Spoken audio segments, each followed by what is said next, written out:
When I was a teenager, that's when I first found Roberta Gregory and Mary Wings' comics. And I remember reading those and just being transfixed. I was very tired of feeling hidden. I was very tired of feeling misunderstood. I needed to speak to other people. I started creating these black characters, and I was just super into drawing the Brown Bomber. The Brown Bomber was not only African-American, but he was a gay superhero. Defining ourselves was an exciting thing for me. Doing gay comics essentially was a turning point for me artistically. The experience of being totally honest, suddenly it is a greater chance for high-voltage art. It's so out there about something that's so hidden. I was just torn to doing it. I remember so clearly when I discovered gay comics. All of a sudden, here was this permission and a roadmap for exactly what I felt like I wanted to do in my life.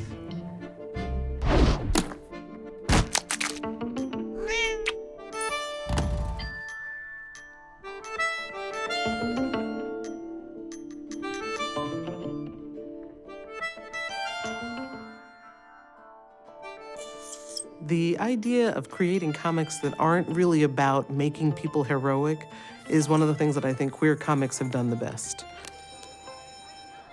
I grew to hate being photographed as a teenager, specifically after puberty. And it was because I didn't recognize myself in a photograph. But when you're drawing yourself, you can draw yourself however you want. And that's another reason why I think that comics is a media that's so friendly to a queer author. You know, you're gay, you're lesbian, whatever you are, your identity, all of a sudden you don't know how to be that. There's nothing at all, no fairy tales, even no movies. As a kid, I was always on the lookout for something that resonated with my perspective of the world, which was, you know, tough, beautiful, kick-ass women. And so in the comics, those were the kinds of female characters I was drawn to. Especially the villains. Like in Steve Canyon, the female villains were gorgeous and powerful and exotic.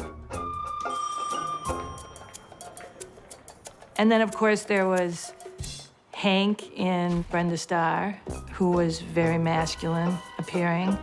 So I was finding Dykes in comics from a very early age, I think.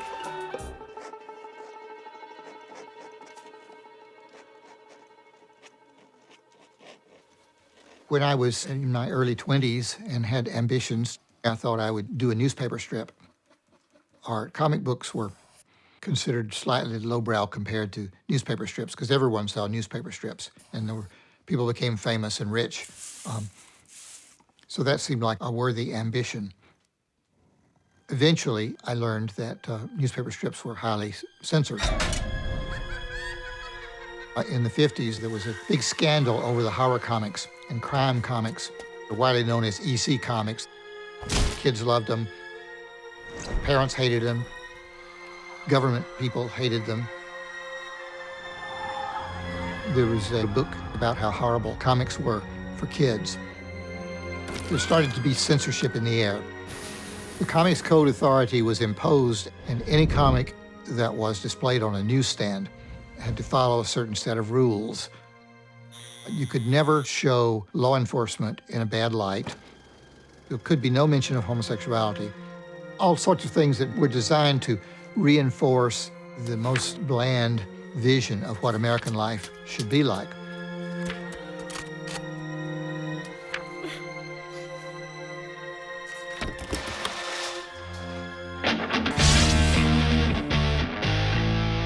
Then when you had the counterculture revolution, underground comics could never have passed the Comics Code Authority. They were sold in general at head shops, where they sold drug paraphernalia and psychedelic posters and things that hippies liked. Anything you could think of could be in an underground comic.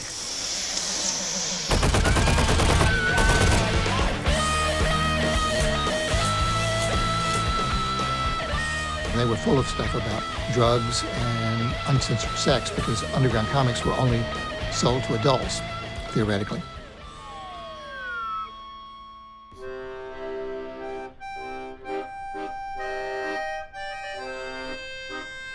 We felt very alone and isolated. Most of our parents hated us, or would have nothing to do with us, and we were all living in secret.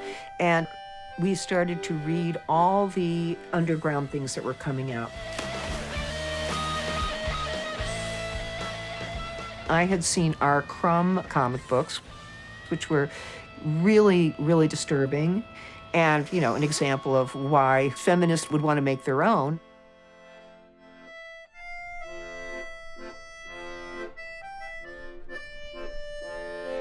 So there was a Portland women's bookstore, and I happened upon Trina Robbins, the women's comics. And I was so happy to see there in women's comics was Sandy Comes Out.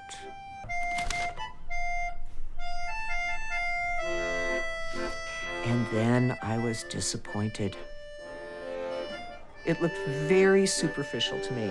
It's sort of as if one day she wakes up, she takes a karate class, she sleeps with a woman, men can't come into her house, she's going to wear overalls forever and never shave her armpits goodbye the end.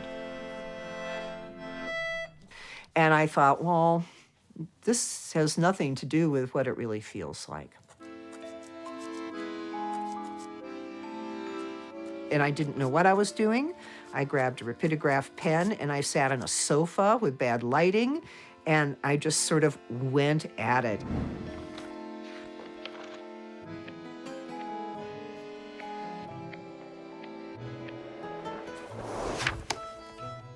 Come Out Comix is a very simple story about a woman who gets attracted to another woman, and oh dear, what are they going to do about it, and do they really feel that way?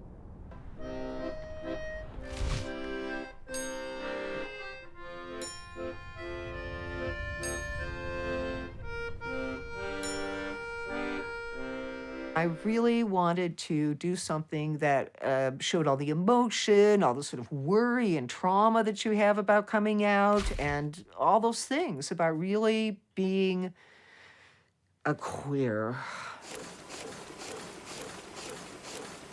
I did have two friends who had an offset press, and they were two women who ran a karate studio.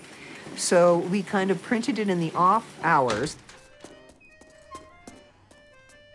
I created Come Out Comix with absolutely no idea of distribution. I'm not even sure the word marketing had been invented. I mean, it was sort of the boondocks, the nowhere. It was the field was open, it didn't exist. And when I think more and more about why I did it, it was just a gift. I wanted women to have something that mirrored their experience, that felt good.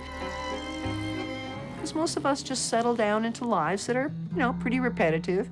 And I wanted my lesbian sisters to go on an insane adventure while they're sitting in their armchairs and they have to go to work the next day.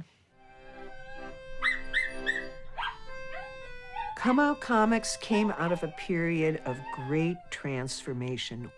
Women were transforming themselves, breaking barriers right and left. It was a very, very exciting time. I had no idea that I was going to be part of such a big adventure.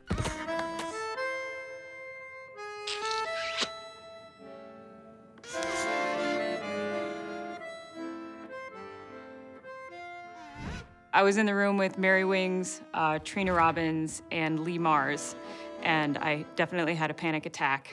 I remember us all sitting on the couch together and them telling us how they first got started in comics and how drastically different it was.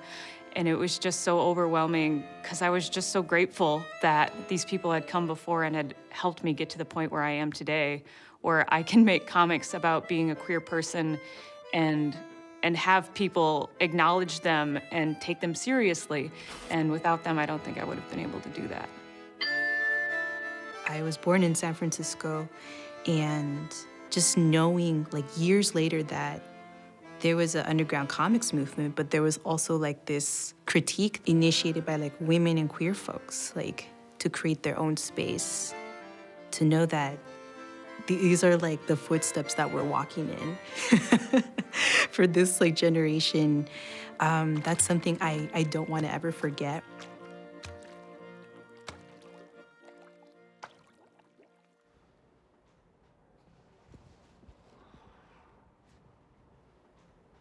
When I was a kid, I got into so many different comic books. I got into the Fantastic Four. I really, really loved them. They were my favorite comic strip.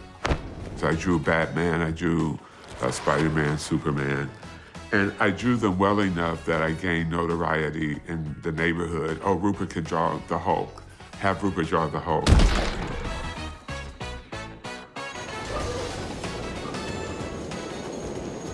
I grew up in Chicago, and my hero in popular culture was Muhammad Ali. Cassius Clay of Chicago challenges Gary Joyce. Muhammad Ali didn't merely say he was the greatest. He said, I am so pretty. He's too ugly to be the world's champ. The world's champ should be pretty like me. Well, The degree to which white people hated his brashness increased my love for him. One of the things that struck me was his confidence during a period of time where black men were almost like not wanting to be seen, you know, being literally the invisible man.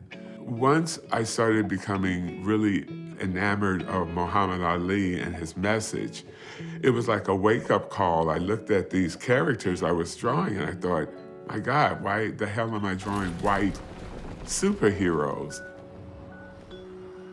And there was a certain degree of anger. The word that keeps coming to mind, oddly enough, is bamboozled. I felt that I had accepted that the world of comics were white. And that led me to create Superbad. He had this giant fro that was designed to strike fear in the hearts of every white person. His costume was the Black Liberation Flag colors. It was the very beginning of my comics for me being cathartic.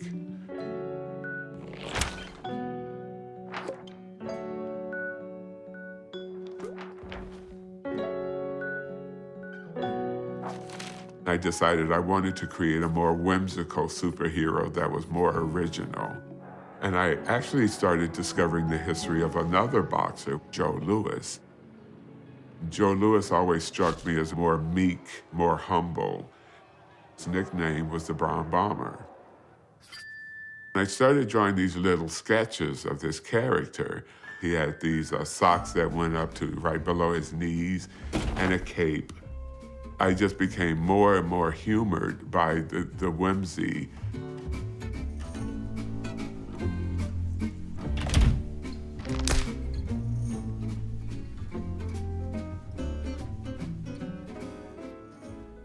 I was at Cornell College in Iowa, and I was approached by the editor of the school newspaper saying that they wanted an editorial cartoonist. So it was an incredibly pivotal part of my whole career. All of a sudden, the Brown Bomber became melded with this idea of editorial content. And it was campus life. So I did comics about the way men were treating women, kids who were pampered by their parents. The Brown Bomber really had morphed into like being a school mascot. But he wasn't identified as a gay character per se. It happened my senior year, where I came up with the idea of these totally black panels where the Brown Bomber is contemplating being in the dark and wanting to reveal who he truly was, but he wasn't sure if he would be accepted. I actually had people come to my dorm room and say, wow, I had no idea all along you meant for the Brown Bomber to be gay, that he's gay. And then there would be this light, they go, are you gay? And I have to say, well, yeah, I've been gay all along.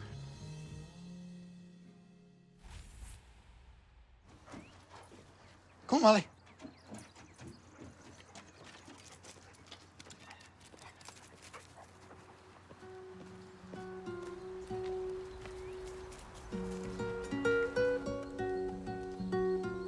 From the time I was 8 or so, and my father told me that some people earned a living doing this drawing that I was doing, that got my interest because the adults that surrounded me in the little farm town, Springville, Alabama, none of their jobs looked terribly interesting, and particularly the farmers looked like that was an incredibly heavy labor job, and that didn't appeal to me. So I began wanting to be a cartoonist. The first time I was aware that any cartoonists anywhere were doing cartoons about gay people was in The Advocate, the pre-Stonewall Advocate. He was called Miss Thing, and it was very campy.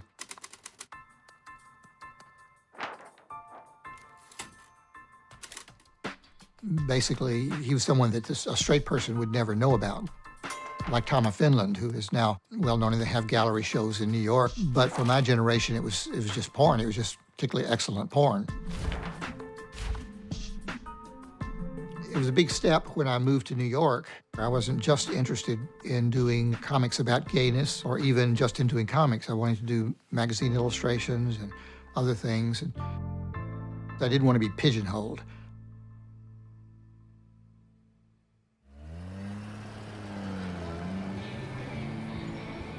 In 1969, by happenstance, I and some friends of mine happened to be witnesses to the Stonewall riots.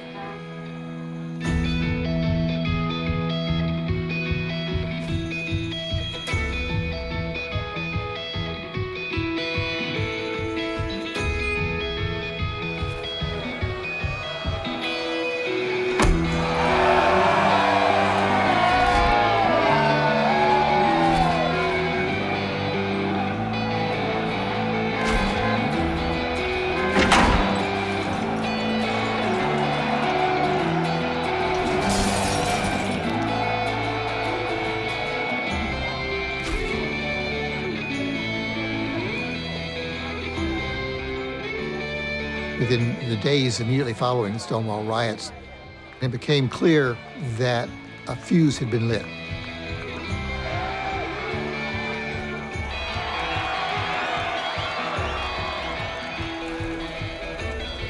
I became aware that there was a civil rights battle to be fought. Then I felt like, you know, something has to be done so that every generation does not go through what I went through. And one of the ways that I felt I could contribute was to represent a world that had gay people in it.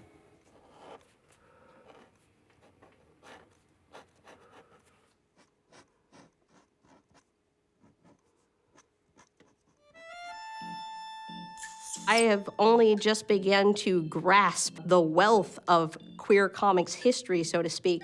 It's something that I feel you should always know your roots, but these are very new roots for me. I remember Mary Winks said she thought she was the only lesbian. To put yourself out there in a situation where you're going, am I a total anomaly? And to still put yourself out there, I mean, that's just amazing. If it hadn't been for people who came out before me, in a time when it was much more dangerous to do so, and been willing to make work, then my work wouldn't be received the way that it is now. I read Dykes to Watch Out For cover to cover at the Lucy Parsons Library in Boston, Massachusetts. And that experience of finding that book and sitting in this library by myself and just really delving deep into these characters that this person had spent 25 years creating, that had a huge impact on me.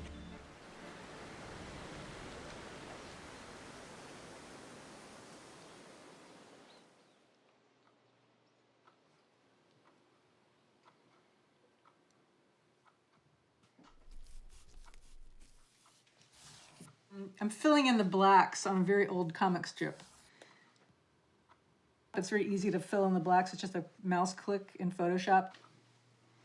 But For them to really look nice on their own, they should be inked in, so I'm doing that after the fact.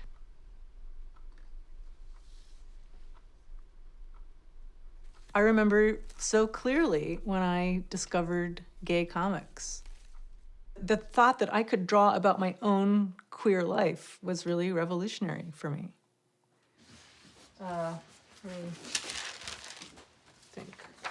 It was soon after seeing that first issue of Gay Comics and being exposed to this wonderful world of these stories that I forced myself to start drawing lesbians. Because although I had drawn all my life, I almost exclusively drew men.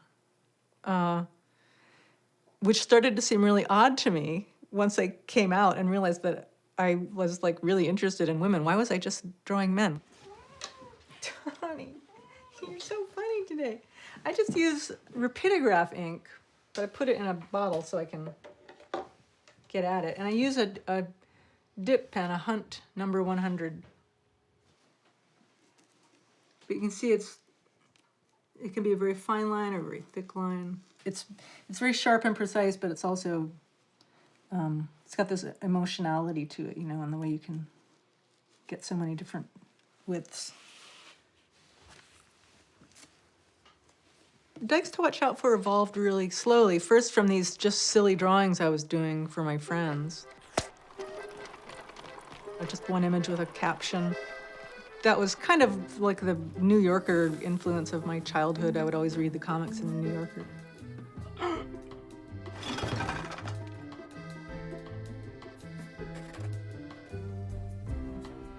They were all just single panel comics in the early days.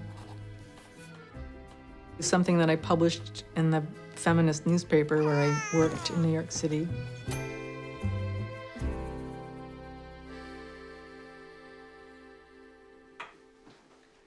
So this is kind of like my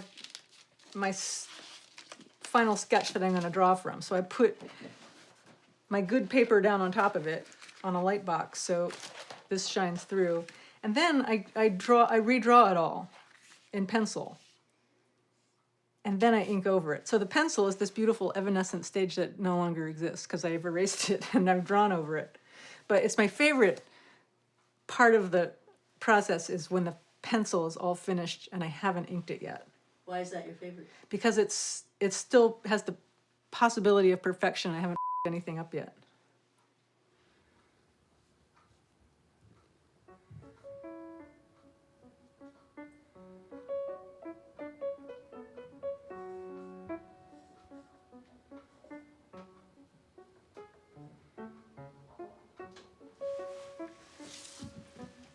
I didn't earn a living for a long time. It took me till I was 30 to really have enough gigs that I could take that risk of quitting my day job. My day job at that point was cutting and pasting. It was before computers, really like wax and rubber cement, which was great training for being a cartoonist. I loved it. I loved that challenge of having to fit a certain amount of text and a certain number of images into a given space.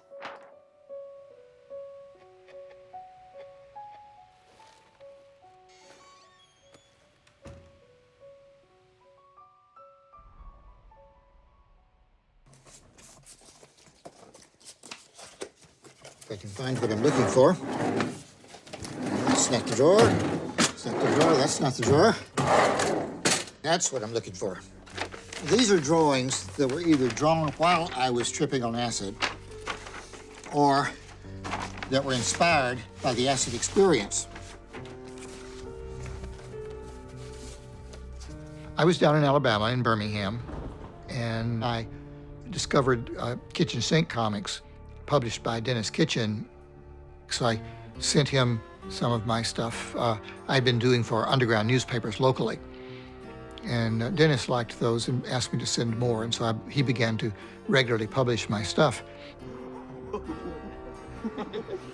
In 1979, Dennis, with whom I had this long relationship by then, he had published most of my underground comics, he said he was thinking about starting a new series called Gay Comics. So he said, would I be interested in editing it? I realized it was really an ideal way to come out professionally.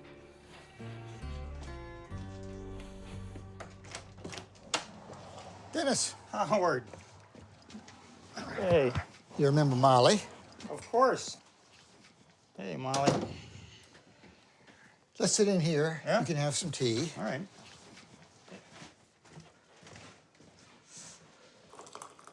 Nice color. You know, we were talking about gay comics a while back. Yeah. And I remember getting a letter from you about it, but I don't know if you ever told me sort of what led you to think of it. I think, was it a story you did in Snarf, maybe? One of the comics there where Head Wreck came up. Yeah, that was Barefoot's #2. Okay.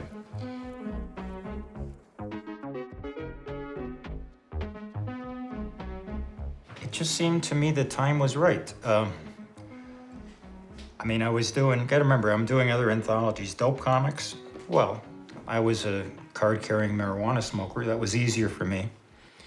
I was doing bizarre sex comics. I was doing You had a Bizarre Sex Life, right? women's comics with Trina and others, and it just seemed like, for me, what underground comics were partly about is for a forum for groups and individuals to speak their mind, and it was kind of an offshoot of the free speech movement, and it's like, it's time. Comics were so suppressed for so long.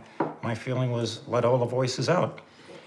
And once I figured out, it took me a while, that you were gay, and I just thought, well, geez, you'd be the perfect guy to edit it.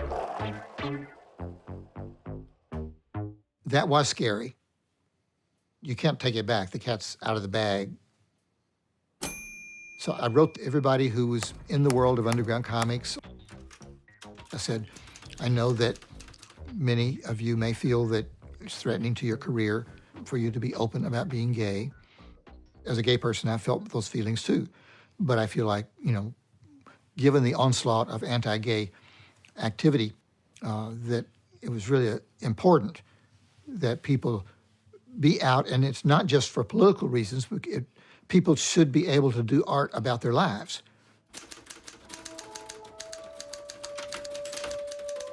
We sent this letter to every cartoonist in Dennis Kitchen's Rolodex. I know there were more than a handful of rather macho guys who were quite indignant that they had gotten this form letter, but I mean, like I said, who knows? And there were a number of surprises that we never could have guessed, including some people who were bi. And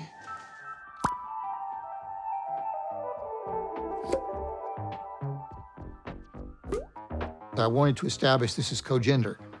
This is not a boys' club. I said, I want this to be an honest comic book about the human experience of being gay. I mean, even if you want to do a funny animal story, it needs to grow out of the real life experiences of gay people in spirit.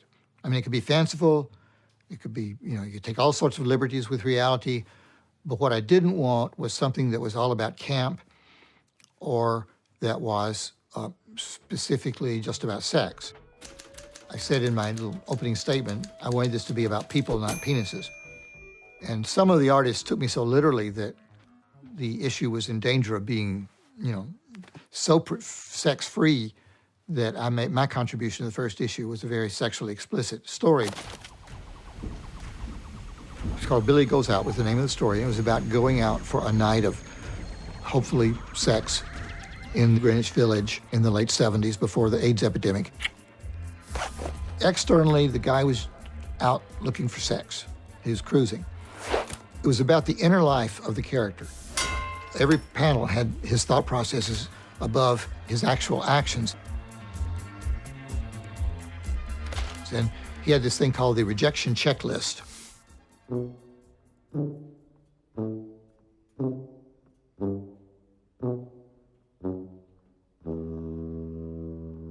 But also had things about his family relationships, all the things that might go through your head. And the point was, people who entered that sexual world that was so freewheeling during the 70s, they were full-fledged human beings who had lives.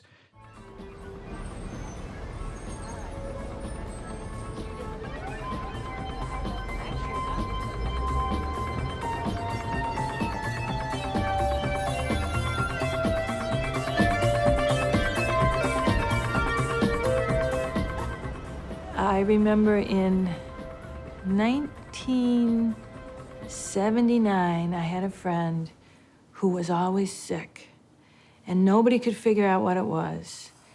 And he would go to the doctor, and they would give him some sort of diagnosis and give him some kind of medication, and he never got better. And then we started hearing about GRID, the gay-related immune deficiency, and then AIDS. 800 cases nationwide, 300 plus of those fatal. And every day, 3 more cases are identified. And yet, still, surprisingly few people are familiar with the acquired immune deficiency syndrome.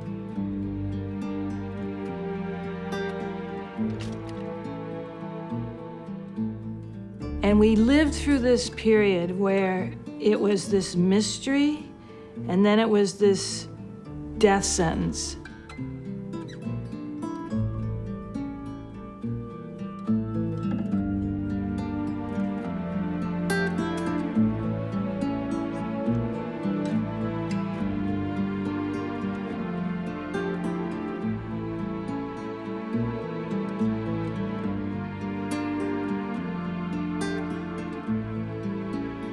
AIDS was a huge part of our lives, and our friends were getting sick and dying, and we were helpless to stop it. And our whole community, I don't know if I can talk about this.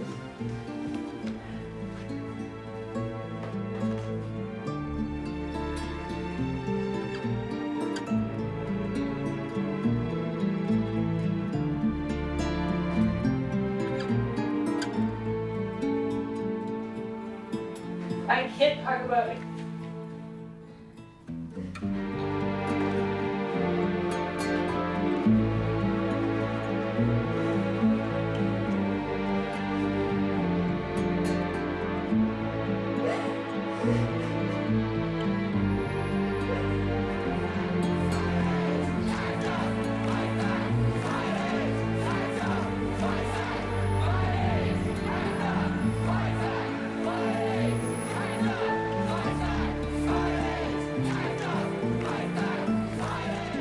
It was a frightening time. It was a heartbreaking time. I watched people behave in terrible ways, and we wrote about it in comics. It was hard to write about sometimes. It was difficult.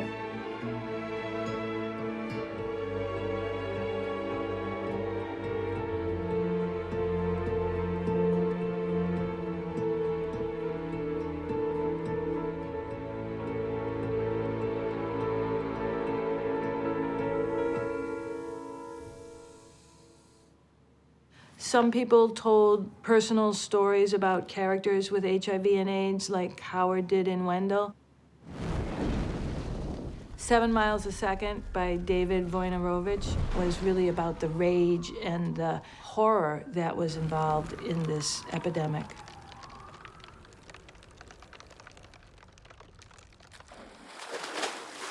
Some people did satirical comics about the reaction to HIV and AIDS.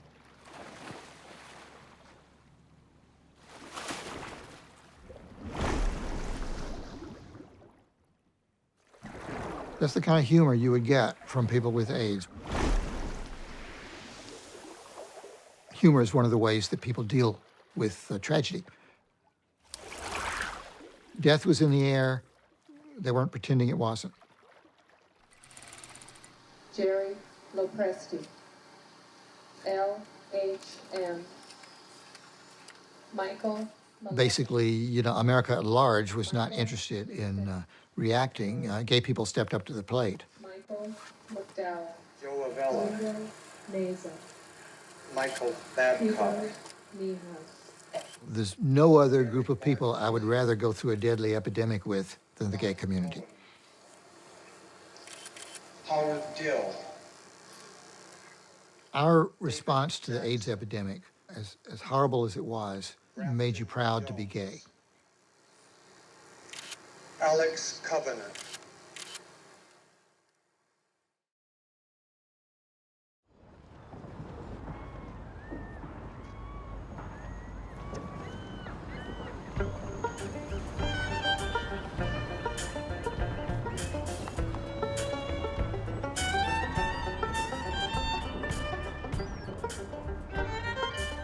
look at the highlights on that sausage sign. The lettering is amazing. You've got drop shadows, you've got italics, you've got outline. Some have serif, some don't. It's classic, old-style, hand-painted sign lettering. I love these two characters on the roof of the building, but it always cracks me up that the little girl is carrying a mug that looks like a giant mug of beer. And I think originally those were root beer stand signs, but now it looks like she's an exclusively drunken child, which I love. I always drew comics. In school, it was making fun of the teachers or the people in authority. And art was a way for me to comment on what was going on. And I am very opinionated, and I have something to say about everything. I didn't really think of being a cartoonist. It was something that was accessible to me. It was a pencil and a piece of paper, and it didn't require a whole lot of expensive equipment.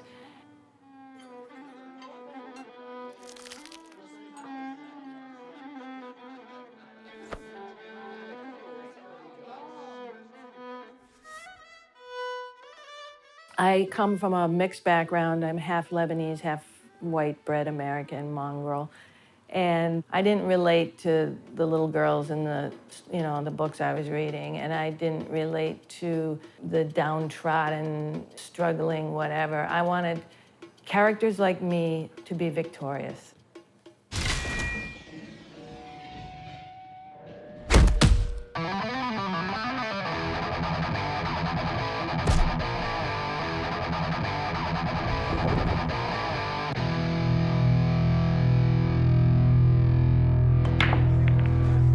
I remember going to a gay bar when I was underage, and that was amazing. Those are some stories. I remember seeing all these older dykes and being fascinated by them, and the drink was what was that orange drink? Tequila sunrises. All those pretty drinks that were bright colors, and there were these big old dykes who had been kicked out of the army, and they were buying drinks for their girls, and I was watching everything and learning, oh, this is how you do it, right? And I remember hanging out, being just, a little brat, and that's really how I saw the queer world and learned about dyke behavior.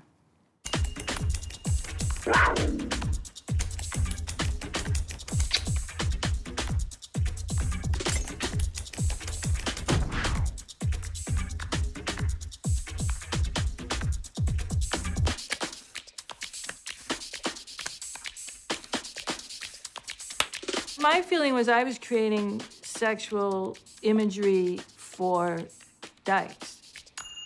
And I felt like, well, why can't we have our own sexy comics?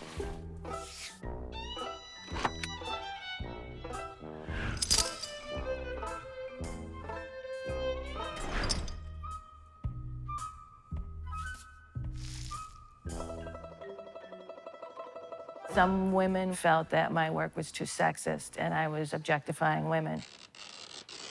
I'm a dyke. I do objectify women. I love them. I find them sexy. I loved the fact that people were paying attention. And if they got mad, then I was doing my job.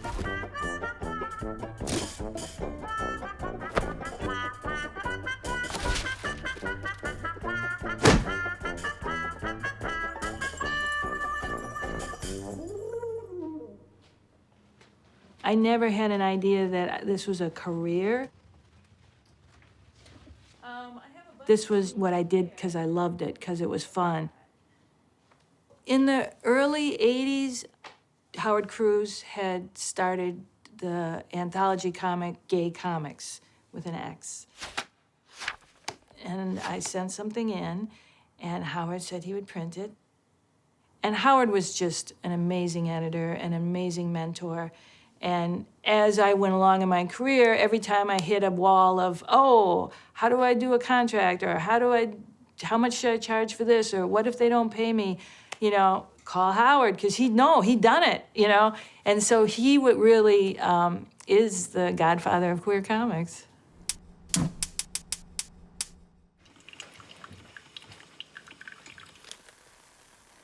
My now husband, and for 37 years, partner, Eddie Cederbaum, I met in 1979 after I had lived in New York for 2 years. We met at a gay discussion group. I quickly detected that, he was a really interesting person to talk to, and he had thoughtful things to say, and it had possibilities of moving beyond just, a hookup. Here we are, 37 years later. Have you ever remembered your coffee? Once. I think I did once. Starting with gay comics and then continuing through the 80s, I was drawing about the kind of people like Eddie and me and our friends. In the third issue, I felt all the stories were about young, buff, gay men. And I wanted to do something about older gays who were underrepresented. So I created these two characters, Luke and Clark, and the story was called Dirty Old Lovers. It spun off of some of the kind of times that Eddie and I would have. Eddie and I have always been very uninhibited about, saying lascivious things about what was going on around us or taking note of cute guys. Nice smile. And so the Dirty Old Lovers, it was just about a stroll they took in their neighborhood, and ultimately they wound up at a bar. All of the other guys in this gay bar were being really snotty about these two older gay men. This guy took umbrage at that and went home with them, and so they had a nice cuddly threesome.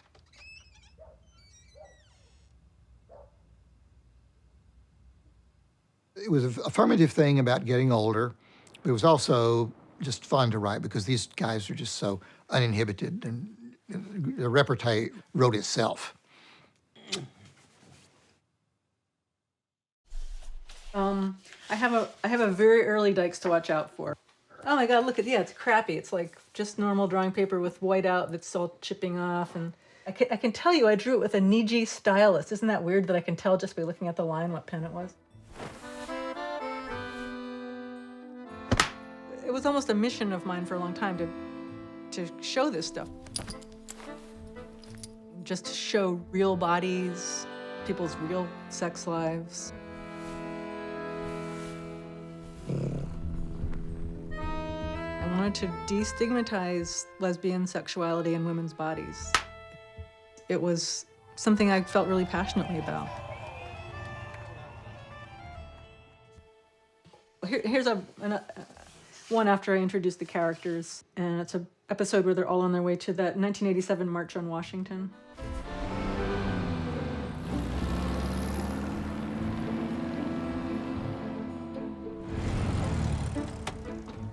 About 4 years after I drew the first cartoon, I finally took the plunge into creating regular characters like I had seen Howard do, and never looked back. Every 2 weeks, I had to further my character's narrative, and I had to weave in the latest horror that had happened on the political scene. Many of my characters were also consumed with all of this stuff that was going on, the Patriot Act and all this sort of creeping fascism. And I kept track of this all with this crazy spreadsheet. You keep track of the episodes across the top, and down the side are all your characters. So I would map out my stories, almost like they were spontaneously generated, like I put all this information into the spreadsheet and I got a story out of it.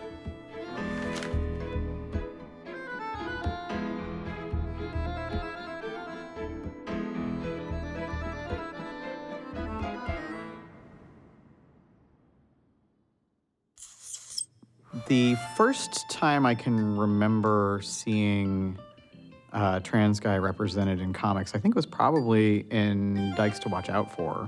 Oh, look, I exist. One way or another, we all have someone we're scared to tell something to. And it's just it's a great starting point for stories.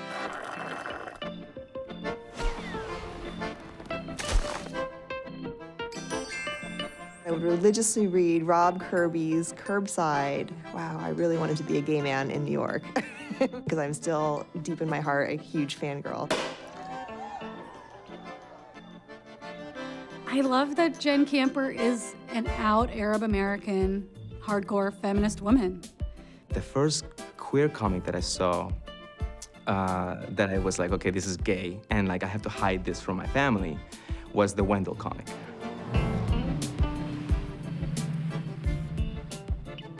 Most of my comics are not about violence, but this was a scene where Wendell and his friends are attacked by homophobes. And you have a scene such as this where Wendell is getting hit in the face. It's very central on the page. For regular Wendell readers, it's shocking. You know, we love Wendell.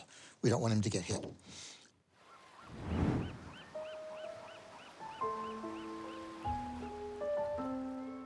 I decided, well, maybe I should have Wendell find himself in love with a guy and form a relationship. It was an area that had not been covered a lot, the actual development of a gay relationship. Wendell didn't have scars from being in the closet. Ollie, you know, had a lot of leftover fears about consequences of being openly gay, had trouble coming out to his parents. So that was drawing on the part of me that remembered that experience vividly. There's a sequence when Ollie finally decides to come out to his family. He's being very bold about it, and he gets his little mess letter, you know, and he puts it in the mailbox and then has an anxiety attack, you know, hugging the mailbox, and what have I done?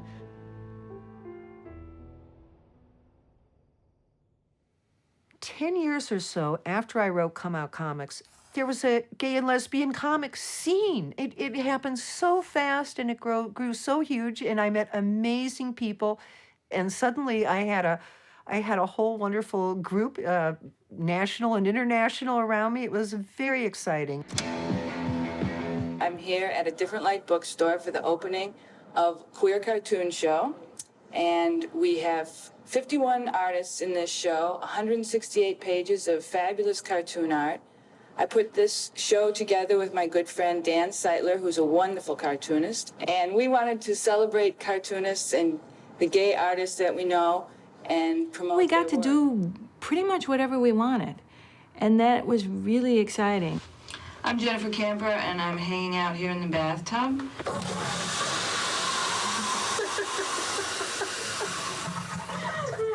None of us made money, but we had a whole lot of creative freedom. I'm Alison Bechdel, and I draw Dykes to watch out for cartoons. Another thing that was terribly exciting to me about comics was no one was judging it. No one was, it was like this free play zone. There were absolutely no rules or limits. People were drawing all kinds of naked bodies and sexual activities, and the crazier something could be, the better.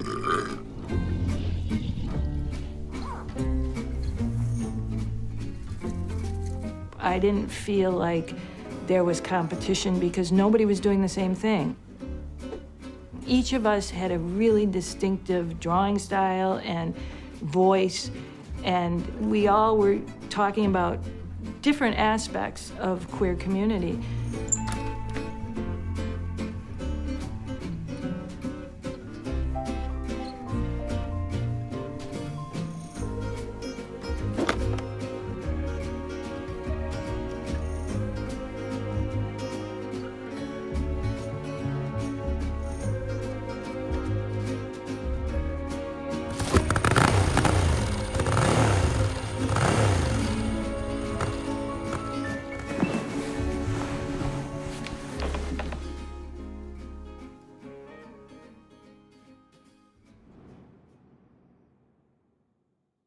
In the 90s, every major city had a gay newspaper.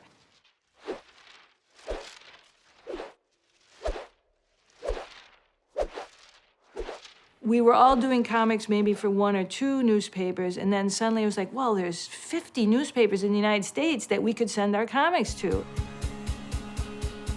People got the idea that we can syndicate our comics.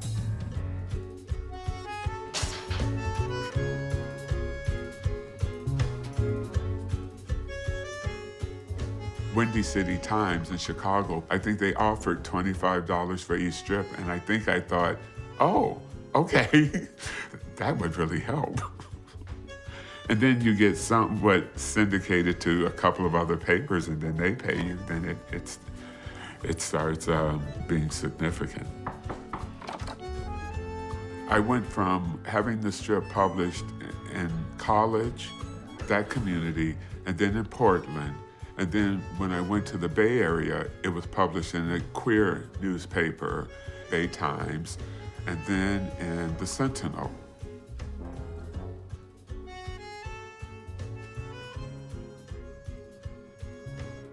When I left the Sentinel, the biggest step for me with my comic strip is when it first started being published in SF Weekly. It was like a larger playground. I realized that I had a unique voice in those publications to challenge. I experienced a lot in the gay community as an African American. So I'm using this as an opportunity to talk about these things that we should be addressing.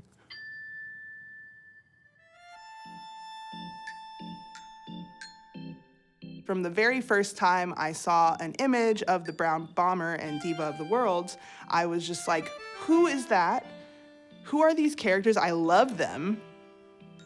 Upon reading more of his work, I was just struck by the level of analysis and the intersectionality that he was able to portray in his work, talking about the experience of being Black and gay or being Black and woman.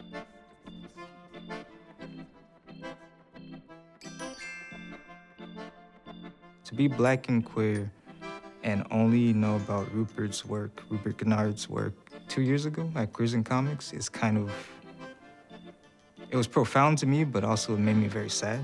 Because I'm like, how many other Ruperts are there that I don't know about, that I could have used? Not only was he making queer comics about being Black and queer, but this was way, way back. And it's not a new thing, and it would have been nice to not have to struggle. Is it okay for me to do this?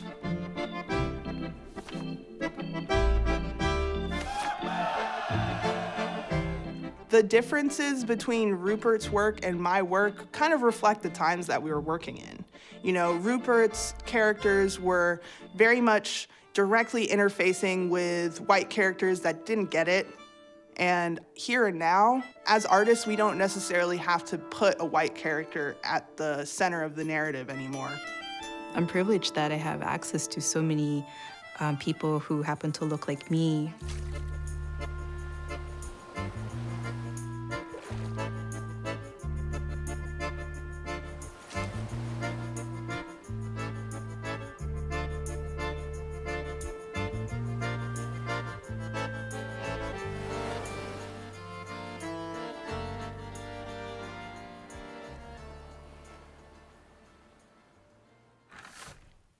Everybody takes inspiration from the generation before. After Art Spiegelman came out with Mouse, and there began to be serious literary graphic novels, there was always the question about, could I do a graphic novel?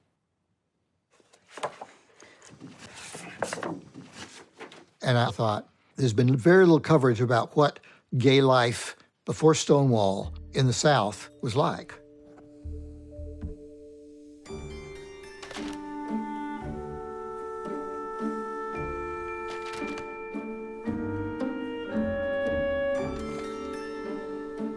And there was all of this ferment in Birmingham about civil rights at the same time.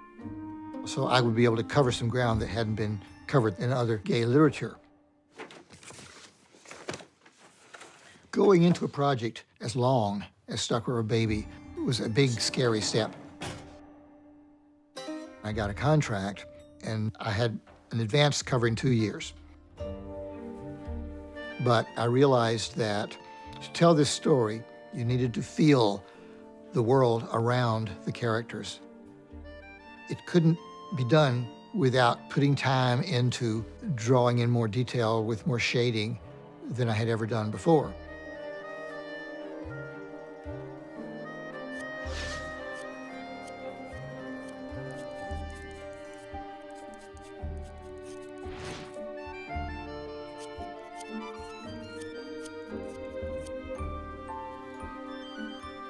I began to panic when I saw that I couldn't go nearly as fast as I had thought. And then I was thinking, oh no, this is going to be a disaster. How would I pay the rent? And finally, I just had to change my attitude, and I said, well, I'll just have to take whatever time it takes. And it wound up taking 4 years. A lot of people are surprised these are as large as they are. These are actually 2.5 times the size that they appear in the book. It allows me to put in detail the large amount of cross-hatching to try to create a shading, a graduated shading from lighter to darker. The book uses a lot of that. This is an example of comic book conventions. So things like, in this case, the dog, which intrudes into the surrounding panels. The feeling of threat is right at the center of the page. If possible, I like to always have what I call an anchor panel. The panel I most want the eye to fall on when the person turns the page. And in this one, it would be this. But they still need to read the panels that go before to see how it fits into the story. But it gives coherence, so it's not just a bunch of random rectangles. In each given layout for the page, I tried to suggest the atmosphere that's going on in the scene. Here you have, I wanted a certain feeling of chaos because they're in the middle of a riot.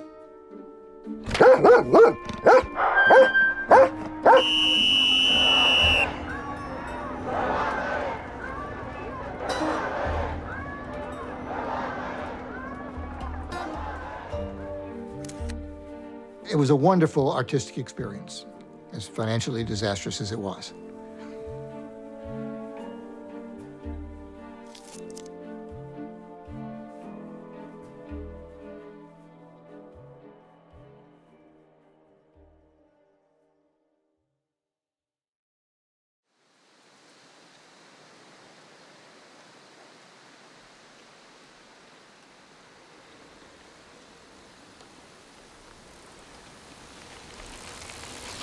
For a long time, I kept getting more gay newspapers every year. It was like this growing thing. I was selling more of my books. I was publishing these collections of the comic strip. And then all of a sudden, in the late 90s, turn of the millennium, everything started drying up. There was the internet, but there was also the rise of Amazon.com and Barnes and Noble, these chain bookstores that were changing the whole publishing landscape.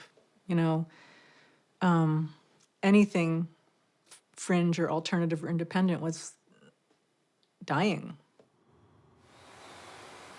Gay comics stopped publishing. A lot of us were doing great work, but we weren't really finding places to publish it. That pissed me off. So I decided to do an anthology called Juicy Mother. And the cover is by Karen Platt, and it's a big gay party. Each Juicy Mother had a cartoon jam. And a cartoon jam works where one person does a panel, gives it to the next person, and they do a panel, and they give it to the next person, and it goes around a few times, and you get a whole story.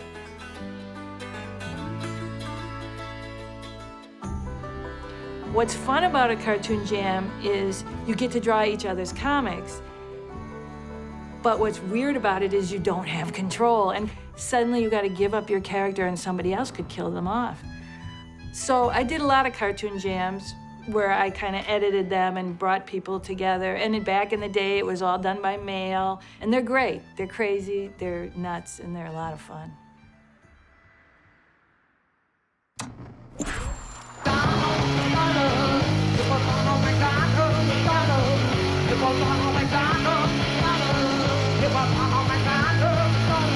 As the gay ghetto was crumbling in a way, there was also the rise of the punk and DIY movement.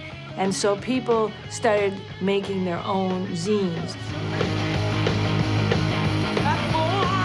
Maybe you couldn't get published by a major publishing house or even a minor publishing house, but you could make your own zine.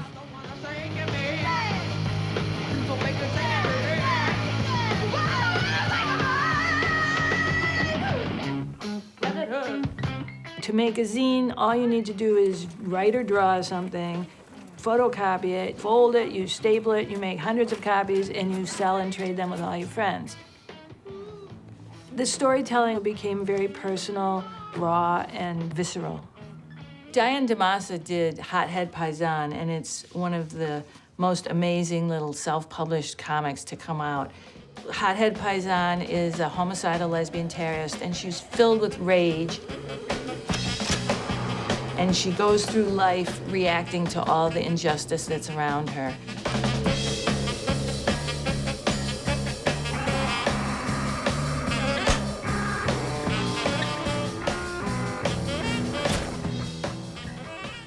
She was this almost like a cave woman unleashed. She walked like this, and her hair was like crazy and sticking out, and she would get so angry at men that she would grab like a labris or something and chop them up or threaten to. We get away with a lot of stuff because no one even knows to stop us sometimes. We're not paying attention to us. There's a lot of freedom there. Right now, the emphasis I'm seeing a lot more in the zine communities is about heritage, about culture. Really more and more artists who are going back to their histories, back to their family history and saying, this is who I am, this is what defines me, my identity. Yes, I'm a queer person, but I'm also this other person.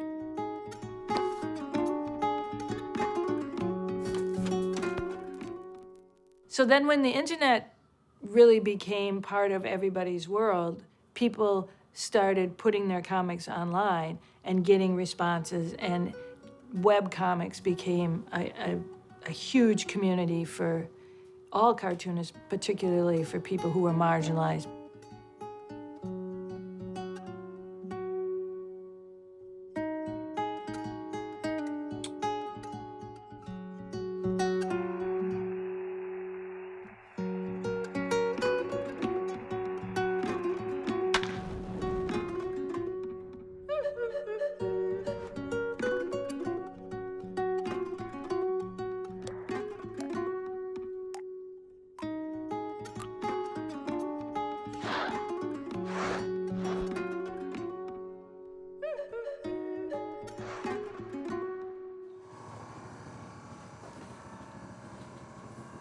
I was in Mississippi for my grandmother's funeral, and the very next day I was on a 2-lane highway.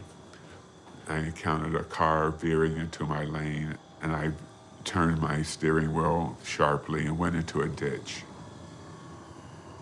It was a freak accident in that there was no damage to the car, no damage to me, except my hands could feel my legs, but my legs didn't feel my hand.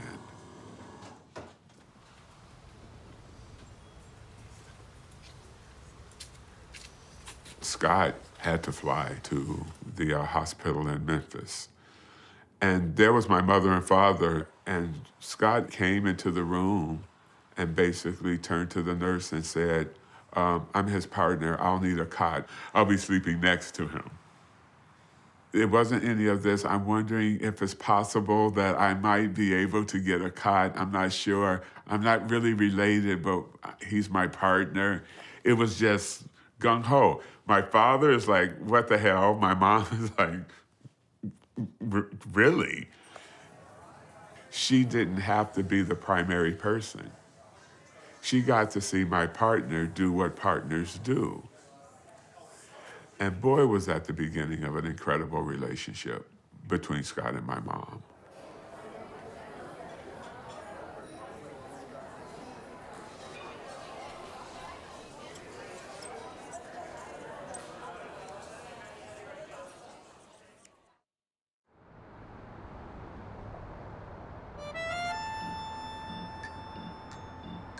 I saw a few of John Callahan's drawings and work before I even realized he's a paraplegic.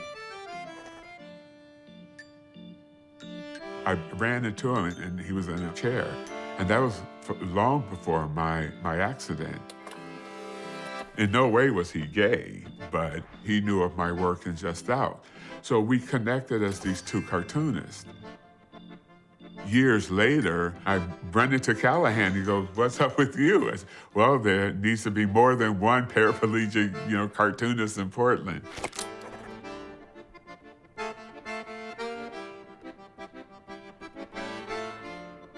It was, a little bit of serendipity that I knew him, because there's this anger about the way you're treated and how it affects you that makes it fascinating for me to see how you represent that in your work.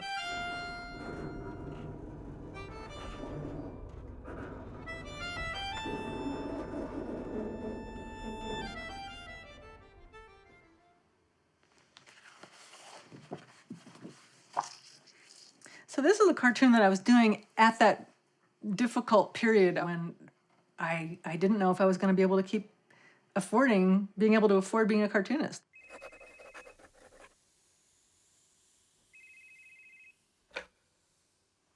I was losing newspapers, losing bookstores.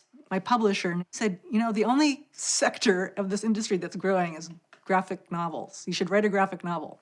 And I thought, well, I've always wanted to tell this story about my family.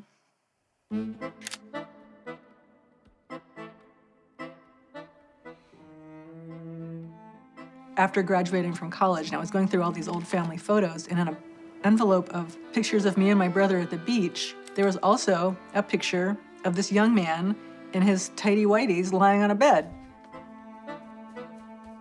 I had, stumbled along in my blithe, happy way coming out to my parents. I unearthed their dark, hidden, painful secret. That my father had had affairs with other men. And boys, some of his high school students over the course of their marriage. And then it was very shortly after that my father died.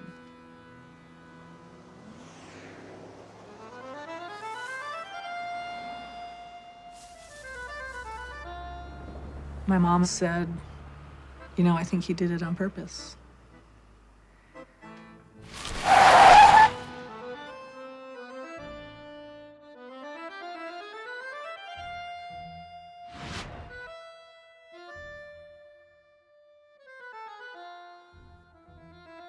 It's hard to pinpoint the exact causal relationship between everything, but yeah, I feel like if I hadn't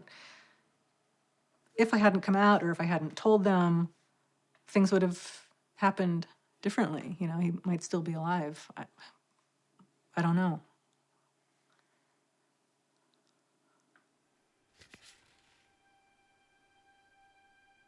Writing Phone Home was hard, and I felt a little crazy. I didn't know what I was doing. Didn't know how to write a serious story like that. I had Howard's Stuck Rubber Baby as a model, but I knew that had taken him years and years and driven him almost mad. I spent many, many hours trying to recreate that blurry color photo. And then I had to draw, stuff like my father in the casket. I posed for my dead father in the coffin. I posed for almost everything in that book. I mean, at the time it was just a drawing aid, but it was also a way for me to enter into the emotional world of the story.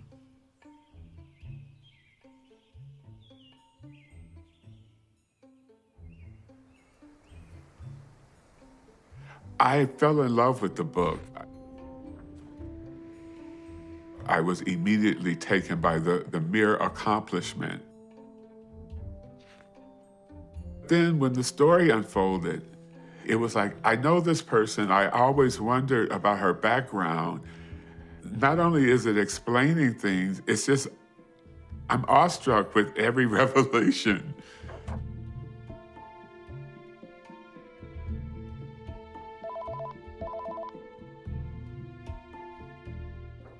I wasn't thinking about it reaching a mainstream audience. I didn't know who was going to read this weird book. I hoped that the people who read my comic strip would be interested, but even that I wasn't sure of because it was so different and weird, and it was becoming this much more literary sounding thing that I thought they might not like. And then it was actually successful. Book critics read it and reviewed it as a book and not as a comic book, So that was a huge gift and a part of what enabled it to reach a bigger audience. Because of how comics had been progressing toward being taken seriously as a literary form in recent years, Fun Home made it over that threshold. Time magazine voted it one of the books of the year, and I thought, Alison has really reached the pinnacle. And then the next thing I hear are these stirrings of a musical. It is so strange to me. I don't even know how to think about it. Like the butch delivery woman I saw once with my dad in a luncheonette. How bizarre to see that very private and what I always felt was a super idiosyncratic memory. To see it turned into this scene on a Broadway musical. I mean, I can't even believe I'm saying those words. Wearing your short hair and your dungarees and your lace-up boots and your keys, oh, your ring of keys. I know you. It was revolutionary that the play allowed this child to have this moment of recognition that she's a lesbian and also of desire, you know? Me and Scott saw it with Alison. Then it was nominated for Tony Awards, and then she wins. It was crazy. It changed everything, and it meant I got to keep being a cartoonist. I'm not even sure whose life I'm leading anymore.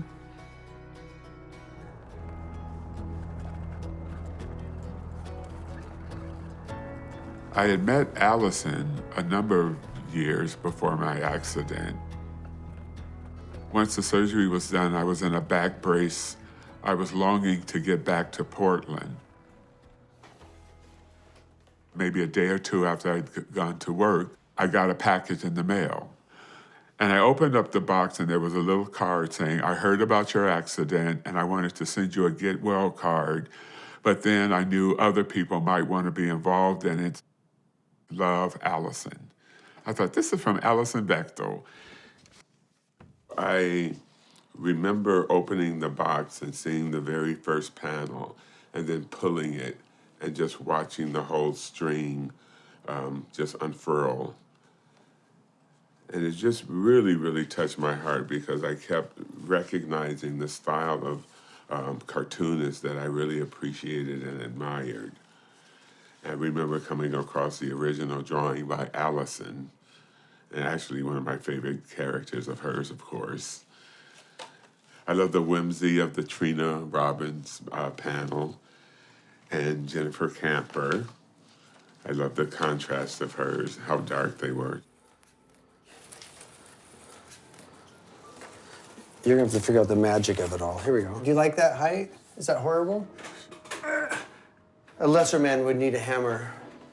I fancied myself as someone who really appreciated the communities that I was a part of. This was the first time I so immediately felt embraced by the cartoonist community. There's just something about being in that community where you genuinely don't feel like there's competition.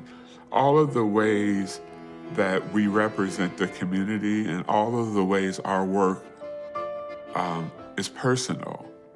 It's yet one more thing that I never want to take for granted.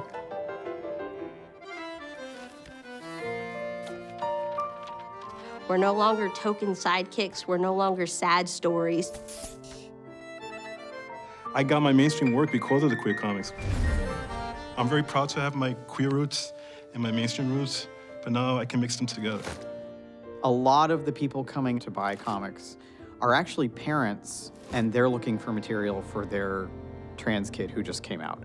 That's something that I definitely did not see when I started making comics.